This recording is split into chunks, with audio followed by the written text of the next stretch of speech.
ਚੰਡੀਗੜ੍ਹ ਦੇ ਵਿੱਚ ਡਾਇਬਟੀਜ਼ ਨੂੰ ਲੈ ਕੇ ਚੌਂਕਾ ਦੇਣ ਵਾਲੀ ਗੱਲ ਸਾਹਮਣੇ ਆਈ ਹੈ। ਜੇ ਭਾਰਤ ਵਿੱਚ ਡਾਇਬਟੀਜ਼ ਦੇ ਮਰੀਜ਼ਾਂ ਦੀ ਗੱਲ ਕੀਤੀ ਜਾਵੇ ਤਾਂ ਸਭ ਤੋਂ ਜ਼ਿਆਦਾ ਸੰਖਿਆ ਚੰਡੀਗੜ੍ਹ ਦੇ ਵਿੱਚ ਹੈ ਅਤੇ ਚੰਡੀਗੜ੍ਹ ਨੂੰ ਡਾਇਬਟੀਜ਼ ਕੈਪੀਟਲ ਆਫ ਇੰਡੀਆ ਕਿਹਾ ਜਾਣ ਲੱਗਿਆ।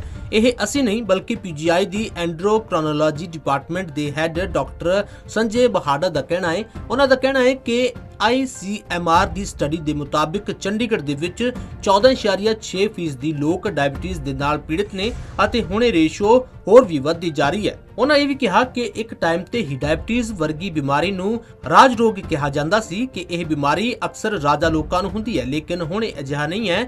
ਜ਼ਿਆਦਾਤਰ ਲੋਕ ਡਾਇਬਟੀਜ਼ ਦੀ ਚਪੇਟ ਵਿੱਚ ਨੇ ਅਤੇ ਉਹਨਾਂ ਨੂੰ ਇਸ ਬਾਰੇ ਪਤਾ ਵੀ ਨਹੀਂ ਹੁੰਦਾ ਤੇ ਕੋਵਿਡ ਦੇ ਕਾਰਨ ਇਹ ਸੰਖਿਆ ਹੋਰ ਵੀ ਵੱਧ ਸਕਦੀ ਹੈ। Country where we reside, Chandigarh and Punjab, is the highest number of highest prevalence of diabetes in the country. So somebody says that China is the world capital of diabetes. In that case, Chandigarh is the capital of diabetes of India, because the prevalence of diabetes in Chandigarh is very high. That is approximately 14.6% from a ICMR INDIAB study that was conducted 5 years back. We have recently conducted a study in our Chandigarh that was involved 4 sectors of the Chandigarh, and after exclusion of patients those are having non-diabetic, we found 2%, 3% extra diabetes individuals, as well as approximately 15% of patients as pre-diabetes, meaning by that the hyperglycemia load in Chandigarh is nearing around 30%. Which is really very high, and these 15% of pre-diabetes individuals are going to convert in the diabetes by every 5 years around 5 to 10%. So they are going to develop more number of diabetes individuals over a period of time. When I was a school student, diabetes was considered as a राज रोग, राजा महाराजाओं की बीमारी मानते थे। वो राज रोग आज एक आम रोग हो गया, हर एक आदमी को डायबिटीज हो रहा है और प्रेवलेंस इज वेरी हाई। अगर आप 30 साल पहले जाते हैं तो हम देखते हैं कि स्कूल जाने के लिए अक्सर पैदल जाते थे लोग बाग, या स्कूल जाने के लिए साइकिल पे चले जाते थे, लेकिन कोई बस नहीं होती थी ज़्यादातर जगहों पे, तो पैदल चलते थे। फिजिकल एक्टिविटी का एक बड़ा रोल होता था। ना कोई स्विगी होता था, ना कोई पिज़्ज़ा होता था, ना कोई बर्गर होता था, सब घर का खाना खाते थे। और जो घर पे खाना बनता था उसमें घर के परिवार के लोगों को भी मेहनत करना पड़ता था।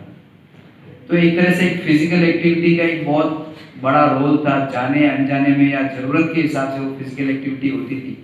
पर अगर हम आप देखें तो वो सारी चीज़ें बंद हो गई। कपड़े धोने के लिए मशीन है, खाना बनाने के लिए सारी फैसिलिटीज़ है, AC ऑन करने के लिए रिमोट है, TV ऑन करने के लिए रिमोट है, और खाने की सुविधा आपको 12 घंटे 24 घंटे जब आप फ़ोन करोगे तुरंत आपको मिल जाएगी। तो ये सब चीज़ें होने की वजह से हमारा फिजिकल एक्टिविटी बहुत कम हो गया और सेम टाइम हमारा स्ट्रेस बहुत बढ़ गया। आप देखेंगे तो हर कोई परेशान है, किसी के पास टाइम नहीं है। तो ये सारी चीज़ें मिल करके फिजिकल एक्टिविटी का नहीं होना, खाने का 24 घंटे उपलब्ध होना और स्ट्रेस, ये 3 मेजर फैक्टर है। अगर आप इन 3 मेजर फैक्टर्स को आप अगर टारगेट कर सकते हैं तो आई थिंक हम लोग फिर से डायबिटीज़ का प्रेवलेंस और डायबिटीज़ का बर्डन कम कर सकते हैं। ਉੱਥੇ ਹੀ ਸਕੂਲ ਆਫ ਪਬਲਿਕ ਹੈਲਥ ਦੇ ਡਾਕਟਰ ਸੋਨੂ ਗੋਇਲ ਦੇ ਮੁਤਾਬਿਕ ਡਾਇਬਟੀਜ਼ ਅਤੇ ਹਾਈਪਰਟੈਂਸ਼ਨ ਦੋਵੇਂ ਬਿਮਾਰੀਆਂ ਇੱਕ ਦੂਸਰੀ ਨਾਲ ਜੁੜੀਆਂ ਹੋਈਆਂ ਨੇ ਅਤੇ ਦੋਵੇਂ ਹੀ ਸਾਇਲੈਂਟ ਕਿਲਰ ਵੀ ਮੰਨੀਆਂ ਜਾਂਦੀਆਂ ਨੇ। ਜੇ ਕਿਸੇ ਵੀ ਵਿਅਕਤੀ ਨੂੰ ਡਾਇਬਟੀਜ਼ ਹਾਈਪਰਟੈਂਸ਼ਨ ਹੈ ਤਾਂ ਉਸ ਦੀ ਮੌਤ ਕਦੋਂ ਹੋ ਜਾਂਦੀ ਹੈ ਇਸ ਦਾ ਵੀ ਪਤਾ ਨਹੀਂ ਲੱਗਦਾ ਤੇ ਲੋਕ ਕਹਿੰਦੇ ਨੇ ਕਿ ਕਈ ਵਿਅਕਤੀ ਬਹੁਤ ਸਿਹਤਮੰਦ ਹੁੰਦੇ ਨੇ ਲੇਕਿਨ ਪਤਾ ਨਹੀਂ ਕਿਉਂ ਉਹਨਾਂ ਦੀ ਮੌਤ ਕਿਵੇਂ ਹੋ ਗਈ ਅਤੇ ਇਸ ਸਭ ਦਾ ਕਾਰਨ ਡਾਇਬਟੀਜ਼ ਹਾਈਪਰਟੈਂਸ਼ਨ ਹੁੰਦਾ है। ਜੇ ਇਹ ਬਿਮਾਰੀ ਇੱਕ ਵਾਰ ਤੁਹਾਨੂੰ ਲੱਗ गई ਤਾਂ ਤੁਹਾਡਾ बचना असंभव है। आज का जो हमने ये कंसल्टेशन करी है, मीडिया कंसल्टेशन, वो एक वर्ल्ड डायबिटिक डे के उपलक्ष्य में करी है। कल 14 नवंबर को वर्ल्ड डायबिटिक डे मनाया जा रहा है और उसके अंतर्गत हमने मीडिया वालों को बुलाया है और इसका पर्पज़ यही है कि लोगों में अवेयरनेस हो कि डायबिटिक और हाइपरटेंशन ये दोनों साइलेंट किलर हैं, उनको हम कैसे टैकल कर सकें। ये दोनों जो अभी डायबिटीज़ की बात करें तो हमारे देश में 7.5 करोड़ जो हैं वो लोग डायबिटिक हैं और उसमें से आधे लोगों को पता नहीं है कि उनको डायबिटीज़ है।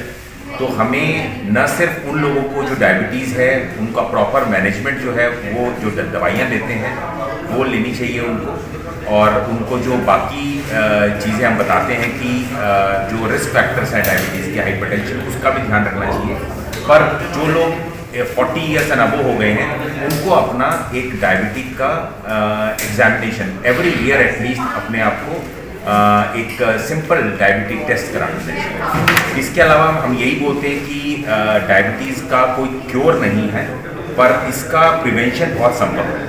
जैसे कि हमारा जो मोटापा है सबसे बड़ा रिस्क फैक्टर है डायबिटीज़ का। अगर BMI 25 से ऊपर हो जाता है तो उसके डायबिटीज़ होने के चांसेस बहुत ज़्यादा होते हैं। और इसमें हमारे को यही है कि 30 से 40 मिनट की ब्रिस्क वॉक करें, और ये बहुत इंपॉर्टेंट है, एवरीडे ब्रिस्क वॉक करें। 30 से 40 मिनट का अगर हम योगा कर सकते हैं तो वो बहुत ही ज़्यादा बेनिफिशियल है हमारे लिए। और इसके अलावा हमारी जो सिगरेट स्मोकिंग, जो स्मोकिंग है, टबैको यूज़ है, उसको कम करें।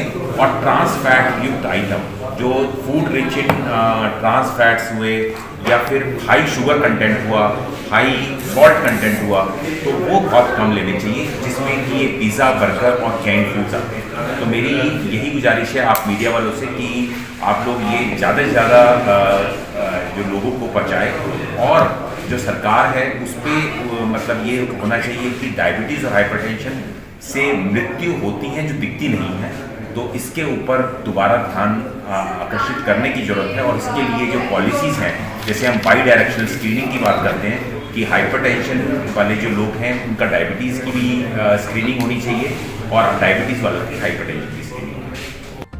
ਇਸ ਤੋਂ ਇਲਾਵਾ ਇਸ ਪੈਨਲ ਡਿਸਕਸ਼ਨ ਦੇ ਵਿੱਚ GMCH 32 ਦੇ ਕਾਰਡੀਓਲੋਜੀ ਵਿਭਾਗ ਦੇ ਡਾਕਟਰ ਸ਼੍ਰੀਨਿਵਾਸ ਰੈਡੀ ਨੇ ਵੀ ਇਸ ਬਿਮਾਰੀ ਨੂੰ ਲੈ ਕੇ ਆਪਣੇ ਵਿਚਾਰ ਰੱਖੇ ਤੇ ਲੋਕਾਂ ਨੂੰ ਡਾਇਬੀਟੀਜ਼ ਅਤੇ ਹਾਈਪਰਟੈਂਸ਼ਨ ਨੂੰ ਲੈ ਕੇ ਜਾਗਰੂਕ ਰਹਿਣ ਦੀ ਗੱਲ ਕਹੀ।